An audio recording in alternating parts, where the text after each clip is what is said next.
Welcome to the Love Local Chicagoland Podcast. Here we invite people and nonprofits from our local communities to share their stories and their voices.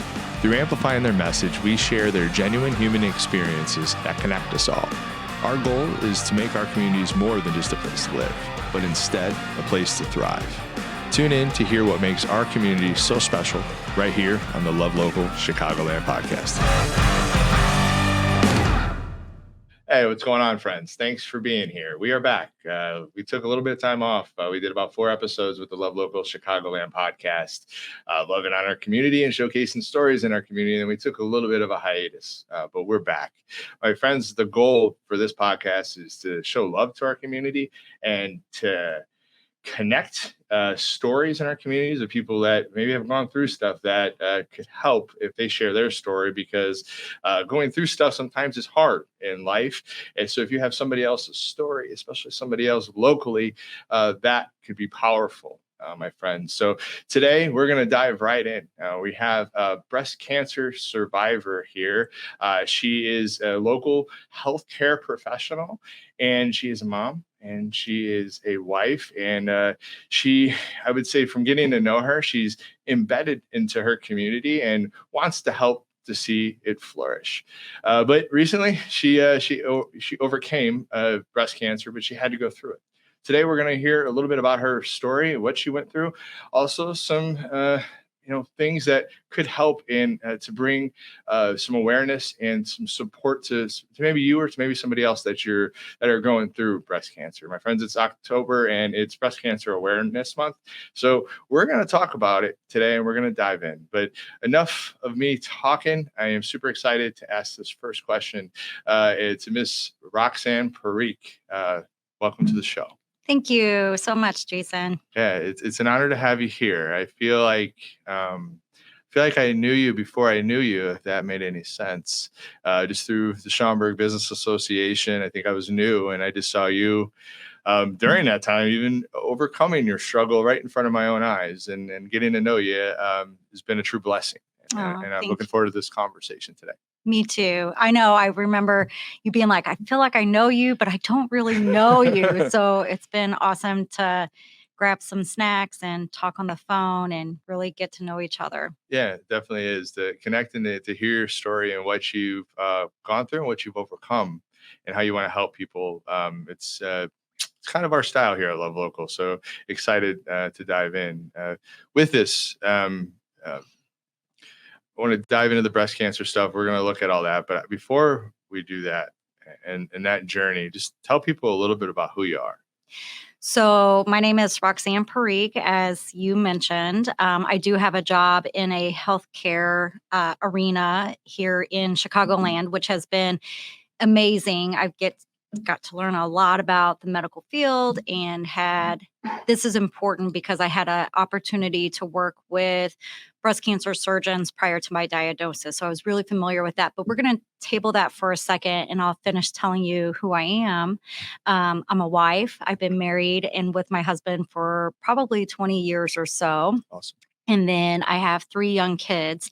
Today they are 9, 4, and 3. So we've been busy in the last couple of years.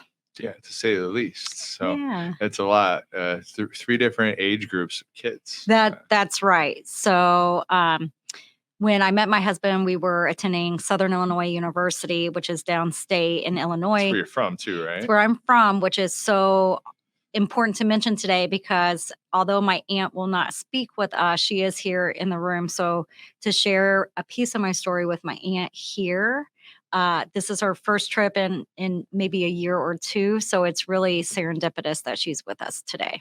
All right, Roxanne. So you're a mom, 3 kids, 3 wild kids. Those ages, there's not quietness in your home. You're a working professional. You are a wife of 20 years. And one day you found out you had breast cancer. Can you tell us a little bit about how that came to fruition? Yeah, absolutely. I think for the foundation of this conversation, I want to be very very specific that I was always hyper vigilant about breast health in my personal life. I am a fourth generation cancer fighter, but I also have 7 first degree relatives who have had cancer. Oh, wow.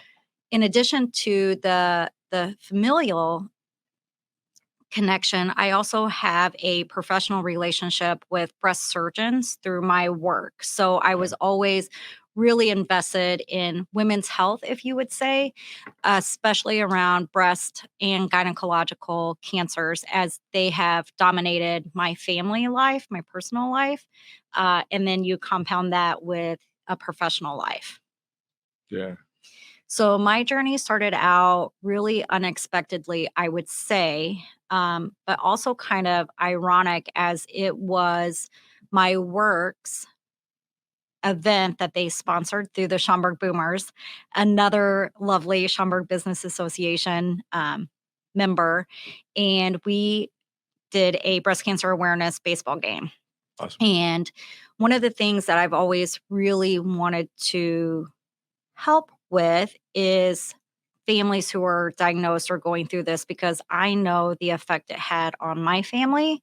So that particular ball game, there were a lot of details in that ball game that I was personally invested in, and wanted to make sure that those people at that game felt really honored. So we did a lot of things, a lot of details.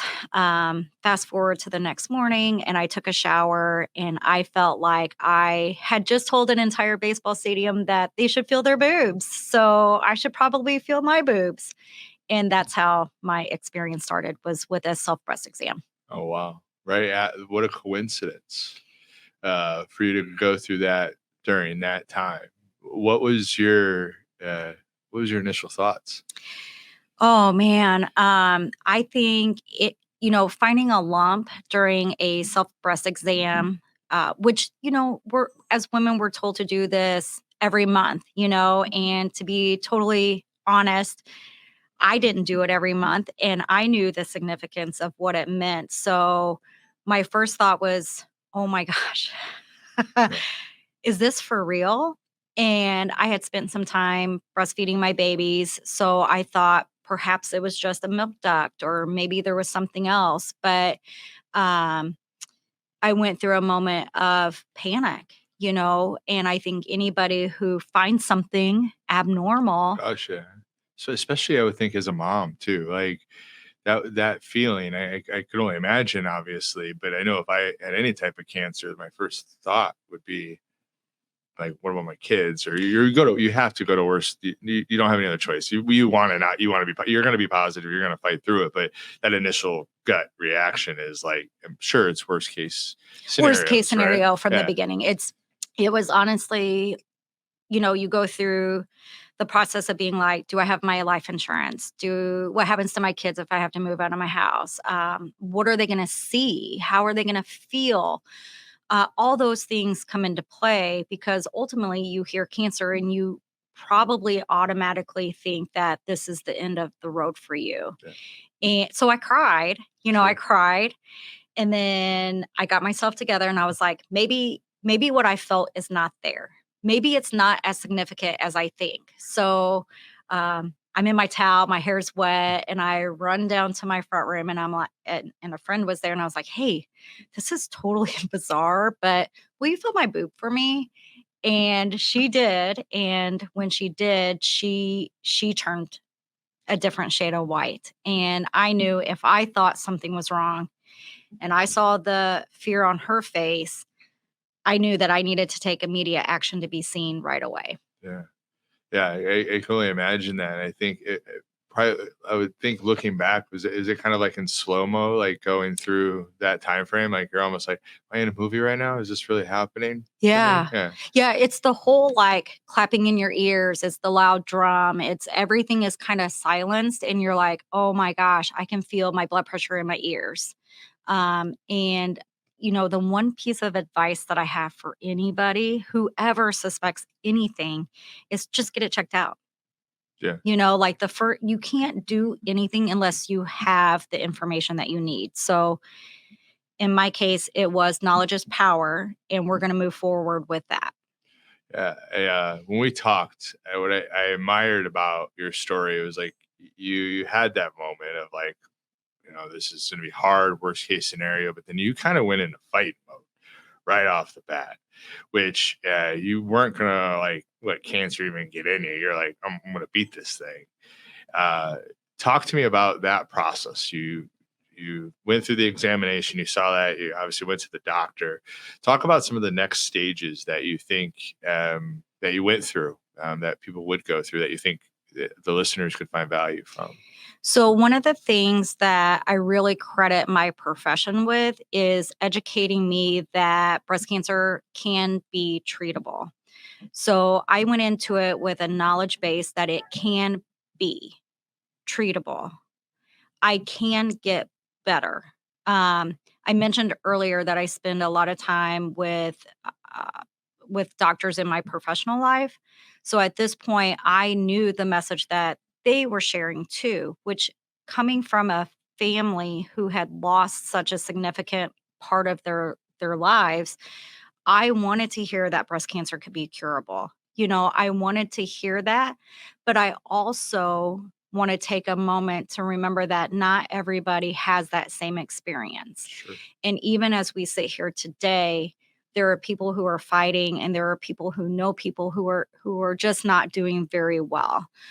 So I don't want to say that everything is easy, but I definitely believe that we've come a long way. And I think that's great. And I just can't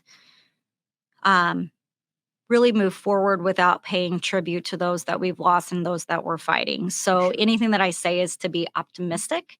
I've been coined the incurable optimist because I believed that if I believed that I could be cured, then I was hopeful that that would be the end result. Yeah, it's really a great way to look at it. Everybody's journey is different. Everybody's story within that journey is different, and what their the experience they've had leading up to that is different. So it makes, when you get some type of diagnosis like that, I would think that it really, to your point, it's different for you to acknowledge that. I respect, but I for people that are maybe not the optimists or that have those other things, keep fighting, fight for hope, fight for faith within those things. You talked about something that I feel like gave you power, and I saw you from the outside in. You were like a movie to me. Like I remember being there at the Schaumburg Business Association. It was the toast you won, and was it Woman of the Year? I did, yes. And just I got to hear some of your story. So I've seen you in community. I've seen you connecting with people. And when we talked, you talked about one of the biggest reasons you were able to kind of get through this was the support system you had in the community that was around you. Can you talk about that piece? Yeah, I will. I think it was so important to my success with the journey. I knew I knew that however I experienced this would be how others around me also experienced it. So no matter what was going to happen, I was going to let people know that I was okay. Because if I was okay, then they were okay. Um, but I also, before I get into the specific question, I do like to point out that everybody's story is totally different. Sure. And when I speak publicly about the experience, I usually say, your journey with whatever is yours and yours alone. And you are as individual as the fingerprints on your hand. So knowing that my experience is not like anybody else's. Sure. I decided to leap onto social media the very first day I was diagnosed. It was too much for me to bear to keep it to myself. I speak loudly about it because there are so many people who don't want to do that. But I feel like I am on this. I need to use the gift that I've been given on this side of the journey to spread hope and awareness. Totally. Yeah, I think that's important, and humans struggle. That's the just what it is. Part of our time here on Earth is struggle. There's ups and downs of life, and sometimes it's breast cancer, sometimes it's another cancer. But to hear others' stories, and not Yeah. everybody's meant for that. And as a social media guy myself, I there's a balance between just for people, and that balance has to stay authentic to what people want to be able to do for themselves when it comes to social media. My thoughts around social media is we have never been able to connect like we have before. So your story, you going through that, I would think that would like spark conversations in the community, spark conversations with survivors, with people that maybe have passed away. Am I right on that piece I of think it? And it so, like, was.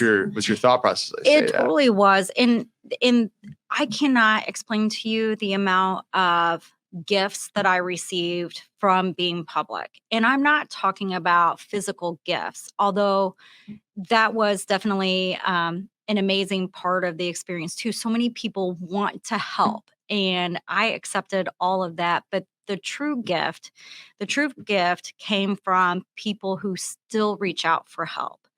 The true gift really is even a personal situation that had nothing to do with breast cancer. I'm sharing my experience, and I had a lady who I adore reach out and say that she saw how many people wanted to love me through my experience, that she decided that she actually needed to ask for help in a different area of her life.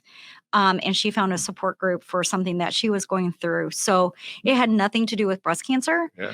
but it had a spiral effect in something completely um, not interesting. Interesting is not the right word. Something that I feel so proud of because I helped somebody I never expected to help. Yeah. Just by being authentic and real and sharing your journey.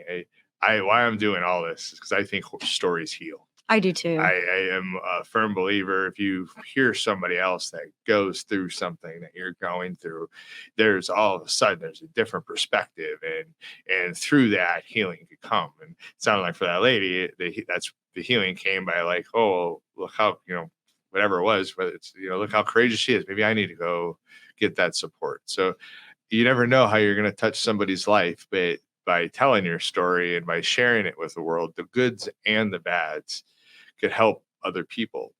And yeah, I could go on that all day long. We talked about like mental health, and a lot of it, you have a positive mindset. You had a good support system around you. You were open with it. However, that's still not light to carry all of that and to do all that. So how did you maintain your mental health going through all of this? I want to go back to the community support too on this, because I don't think I would have been as free to focus on healing if I didn't have people who were cheerleading for me. Like I had hundreds of people who were wishing me well. They were praying for me. They were, sending little motivational gifts in the mail or what have you. So a lot of my mental health at the time came from the community. It came from different chambers and associations that we're part of. It came from work. It honestly came from even other people reaching out and saying, I was diagnosed. Tell me what you know. Or I have a friend who is diagnosed. Tell me what you think they need. What can I do to support them? So as I was healing and struggling and all those things, I was also giving back. So as I was giving back, my tank was getting filled. So it was Funny how really that quite works. beautiful. Yeah. Yeah, it is. You give and you share, your tank gets full. Yeah. Yeah, it fills your tank. I feel like that as a human overall, it's a part of it. It's better to, it's good to give and to share what you've gone through and your knowledge to help others. Yeah. It is. And I think one of the lessons that I learned through that, speaking of mental health, cancer is not an easy topic for people to talk about, or any health diagnosis might not be easy for people to talk about. So, what I've learned through this experience is that folks might have a different shade of pink that they're willing to communicate through. So we talked about my willingness to share because Which some is people really don't cool. want Yeah. to, right? Yeah. So I want you guys to kind of think about the pink ribbons, and in the breast cancer community, we call this pink washing. And I'm okay with pink washing today. My experience is fairly new. I'm only 2 years out, actually, but I have learned that some people who have gone through the experience might not be one to talk or to share or any Sure. of that kind of stuff. I'm on the other side of the spectrum. So if you can think about all the shades of pink, I'm the brightest pink that you could probably imagine. Whereas I have some other folks who are a little bit on the lighter shade of pink. Maybe that pink doesn't exist at all. It's too traumatic for them. So I will continue to share my experience with that in mind. Yeah, that's good. I think that's a good thing. I think another thing that you talked about, along with the pink stuff, which I think that's a great analogy because it goes back to everybody somewhere. You celebrated the wins along the way. You talked about that gave you some energy along the way. You talk about some of the things that you did to celebrate once you would get through a milestone. I did. Yeah. So the total experience can be totally unique for anybody. How you are treated it could be in a different order. What kind of medication you take could be in a different order. So there's a lot of variables that are associated with the experience. The one thing that really stuck with me was my breast cancer surgeon telling me that he was going to give me one step of information at a time. Because when you look at it in total, right? Like we talked about, I'm a healthy mom, wife, niece, granddaughter, all in one day, and the next you go into a breast cancer fighter, right? And that surgeon said, I don't want you to look out at what the end result is, right? I want you to focus on one step at a time. I'm going to give you the information that you need one piece at a time. And for me, that really worked and it helped me celebrate the wins. So I knew in total my cancer chemo regimen would be about 20 weeks long. So we broke it down into little segments. So I knew I had to get through this drug called the Red Devil first. And the Red Devil was 4 cycles and it was every other week. So when I was halfway through the Red Devil, I celebrated. In fact, when I completed 1 cycle of the Red Devil, I was like, I did it. I finished 1 Red Devil. I have 3 more to go. And then once I finished that, I put signs on my chemo door, so it was a mental focus to get through the end. That's so important. Yeah. One step at a time. So then I did the 4 cycles of the Red Devil. Then I went to a different drug. It was 12 weeks. When I was halfway through with that, we celebrated. When I was completely done with chemo, we celebrated. Some of my colleagues might know that we threw a little parade outside the oncology unit at the hospital, and everybody was dressed in pink and they had their pom-poms and their bells, and it was really, really quite beautiful. But for me, it was really important to celebrate how I finished. And it takes a toll on you both mentally and physically. And chemo is cumulative. So as it builds up in your system, you're getting sicker as you go. So your mental health is what's important. Celebrating those little wins for me was important. Yeah, that's awesome. I think that's a nugget to take away from this. No matter what, you could handle things differently, but to celebrate the small wins and to know that, hey, I could do this. Whether it's self-talk on social media, whether it's self-talk to yourself, whatever that is, but to go after those small wins. Mm-hmm. During our conversation in prep for this, we talked about being able to create content within this that could help people that are going through this. That was something that was important to both of us. And you came up with some really good questions. So I'm going to kind of just go through these questions kind of one by one in hopes to help somebody, however let's that do looks it. like. The first question you've kind of touched base on already, but since we're here, I'm just going to keep going. Yeah. So what should women look for? Anything abnormal. So there's two women's health months that I'm particularly interested in. One is September, and it is Gynecological Cancer Awareness Month. October is Breast Cancer Awareness Month. So if I smush those two together, it's really around women's health. So anything abnormal, you should probably talk to your doctor about. And this can even be outside of those issues. It can be your heart, it can be your head, it can be your ears, it can be your nose, it can be anything. But if we stick on those two topics, I lost my mom to ovarian cancer actually almost exactly 5 years ago. Wow. And the thing about this significance is that ovarian cancer tends to have a reputation of being a little bit sneaky, and the symptoms are very random. It can be that you're tired or fatigued or what have you. So I would say that it is important to check in with your doctor at least once a year. There are certain tests that are only done every few years, but checking in with your doctor, whether that's a primary care or an OBGYN, should be something that you do. And it can really help with those gynecological cancers, but also just breast health, your mental health, your cholesterol, your A1C, all those things. So that's one. For breast cancer specifically, it's kind of the same thing. So it goes along with the annual physical benefits because your provider will do a breast exam as well. But mammograms typically start at age 40. And there are a variety of imaging tests that you could probably do.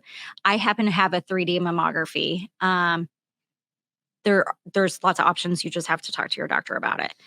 For breast health, anything again that is abnormal, you should probably talk to your doctor about. This could be a lump, like mine was found by using two fingers, raising my hand and placing it on my breast. That's all I did. It was a simple touch. I didn't even do anything else. And there were 4 tumors there that sat on he described it like grapes on a vine.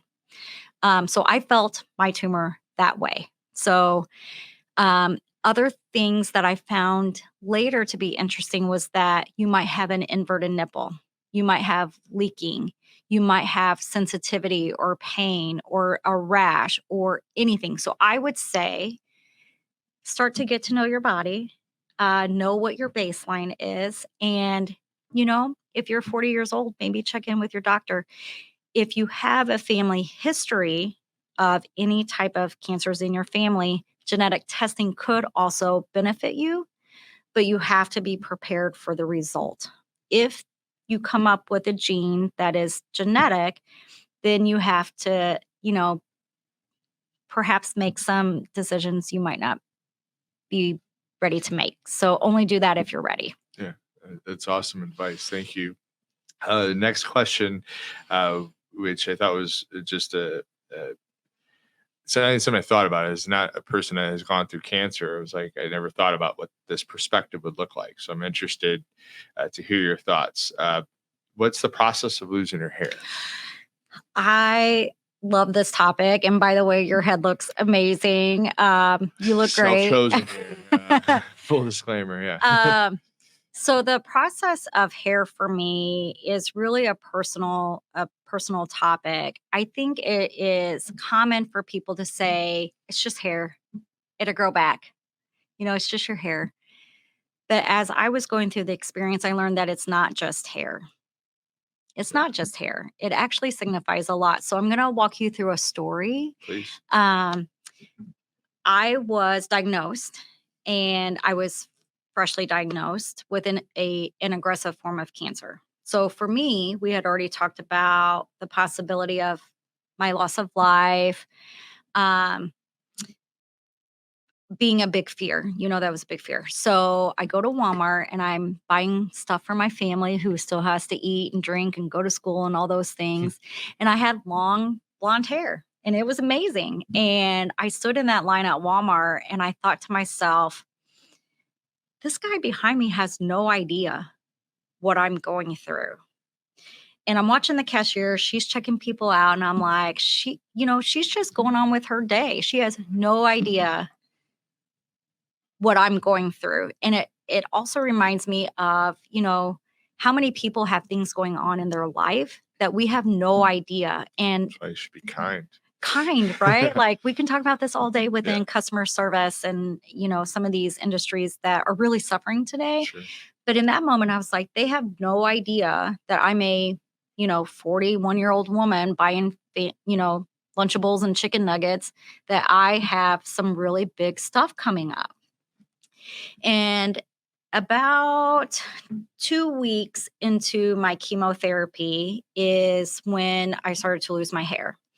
And then I shaved my head because as the clumps come out, it's really like light shedding, and then it's just clumps. And I needed to make a something happen for myself. So I shaved my head, and that's a whole story we can talk about that day. And then I was cool. Like everybody thought I was this rad chick who shaved my head because you still have your hair, you have your eyebrows, you have your eyelashes. And then as more chemo entered my bloodstream, then you become sick. So I have now transitioned from a completely healthy person to a sick person within 2 weeks. And one of my favorite things to mention is that people often said to me, I didn't know you were sick. And I said, I didn't know I was sick either. That's kind of how healthcare works. You're fine one day and you're kind of not the next. So now I'm bald. It's no longer cute. I've lost my eyelashes. I've lost my eyebrows, lost my underarm hair, and your nose hair. And you don't think about this as, just somebody who sees somebody going through something. But it was very obvious I had entered that stage of being sick. And then I got better. And then my hair started to grow back. And then I was once again cool and stylish. And now I am, a year out from all chemo treatment. I have kind of cute hair. It's a style and it's fun. And now it's all behind me. That cancer journey is behind me. And once again, I can go to Walmart and nobody has any idea what I've been through or how far I've come. And it's really quite amazing, I think. I think so too. I think we should take that perspective, whether we have cancer or not. You don't know what people are going through. Like life is really hard, and it's harder for some than it is for others. And it hits, but one thing that's the common thing is it hits us all at one time. So just to be kind and to understand there might be people around you that are struggling. So that's a beautiful way to look at it. What kind of surgery did you have? I had a prophylactic double mastectomy. So this is a choice that I worked through with my breast surgeon, and there are a variety of surgeries that you can have. I chose to move forward with a double mastectomy, knowing that my family history was so significant. For me, the choice of doing that surgery meant that I was at least taking all the steps that I could to hopefully never get this again. Yeah. So, the other really cool thing about my surgery is that I did what they call a nipple sparing. So I mentioned this as just awareness that there are a lot of patients who go through a lot of choices. There are a lot of options, it seems, out there.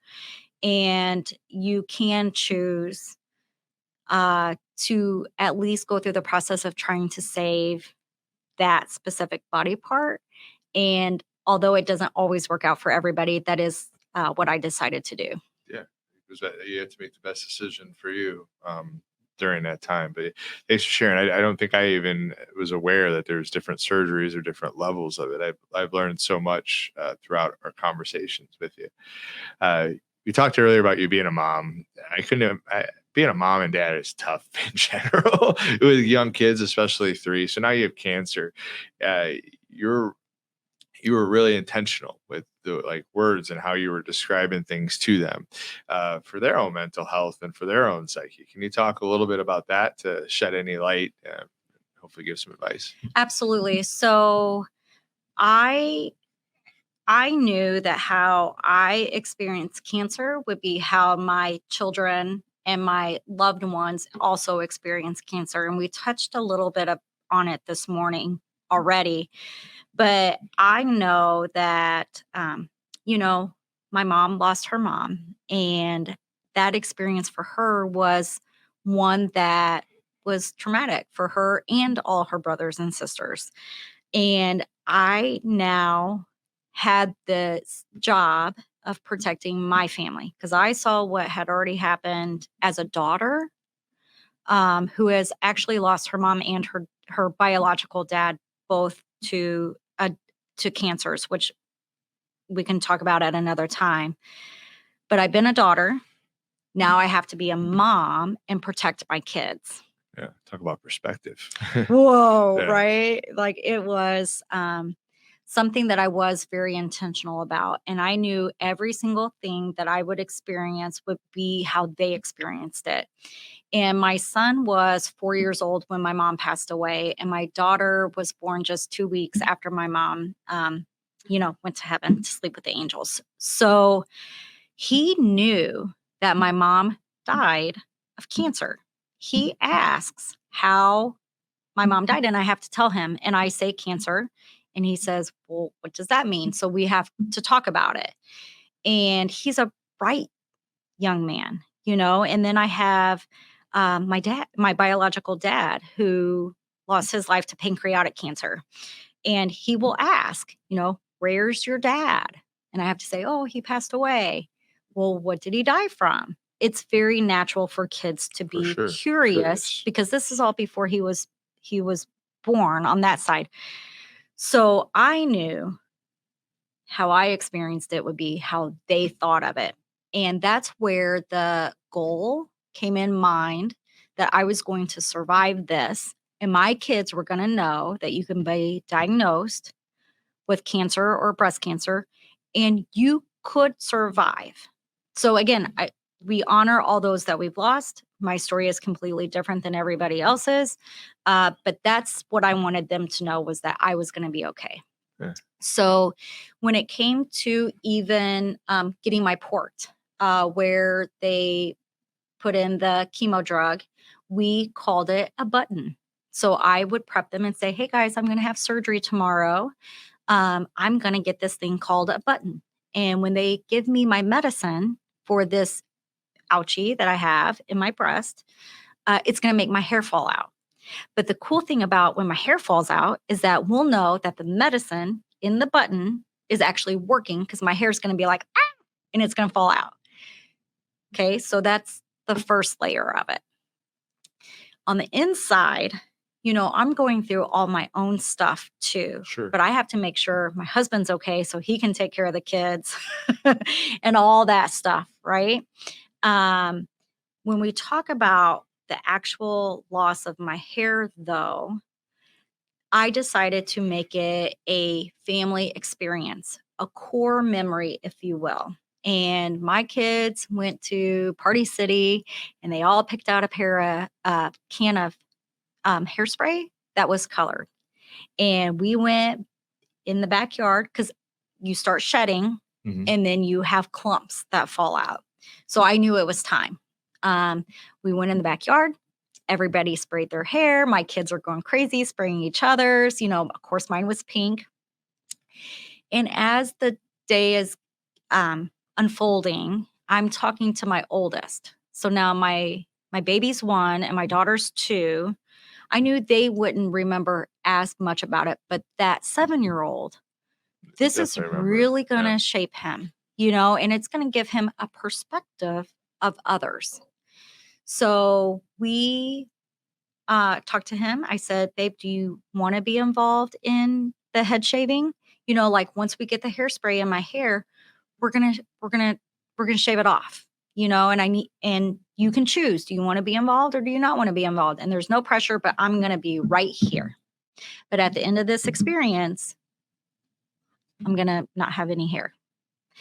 And at first he ran away. He was scared. He did not want to be involved. But then after probably the third time of circling back, he decided to be involved. He actually took the time with his dad, and they shaved my head. And it was quite beautiful in a interesting kind of way. Yeah. So, that was the hair process in itself. But as I was sitting there alone, my kids had left. I think my husband might have stepped away with the little ones for a moment. And I allowed myself the gift of feeling what that hair loss meant. And I started to really think about those that might not have the same story that I have. And for some people, this could have meant an amputation, right? Like I talked about my double mastectomy, it's an amputation. I thought about my girlfriend who didn't get to have kids because she also had breast cancer, and her ovaries, like it could change things. So I started to think about those patients. And then I started to think about all the different fighters who have given so much of their lives to this disease, and their family members who have given so much. And I allowed myself the time to be upset and to grieve and to be mad and to question everything. And then I got it back together and I went back to being a mom. Yeah. That's pretty brave of you. Your perspective, from being a healthcare worker to being a daughter that seen her parents go through cancer and not make it, to those experiences, and taking those experiences to now being a mom that's pretty awesome. Like you want to give your kids that. Worst case scenario, what if you didn't make it? What if you gave them that experience? And I think that it's important in life. And so that your fact that you looked at really both sides, and you wanted to protect your kids and to give them this moment. I think it just gives kudos to you. And now that you're on the other side of this, and as I get to know you more and learn about some of your hopes and things that you're going after, the awareness that you're bringing to it, and your ability to be vulnerable about your own story, I think you're going to help a lot more people than just that one lady. Yeah. So, yeah. I hope so. And, I think what has also transpired is even a mutual friend of ours, he had come to me and he had seen me speak one day, and he said, I never knew this about my mom. My mom survived breast cancer, and you helped me really think about how hard she fought and how much she went through. And I tell somebody, there's all these disease awareness months, but there's also cancer awareness day, and, all these things. And I think about how people want to be communicated with sometimes, and in their shade of pink, right? But if it's appropriate, on those days, I think it would be awesome to tell a loved one, I'm proud of you for your fight. Yeah. Hey, I know it's October. I'm so proud of what you did. If it's September, hey, I know you survived ovarian cancer. Look at what you're doing. I'm so proud of what you have accomplished. And I take that from that conversation. He didn't know everything that his mom had been through, and really changed kind of his perspective too. So I love that. Stories heal, my friend. Right. So you're doing some cool stuff, and you continue to evolve. I know you just did an engaging speakers in August, right? Was it? Yeah, August? I think so. Yeah.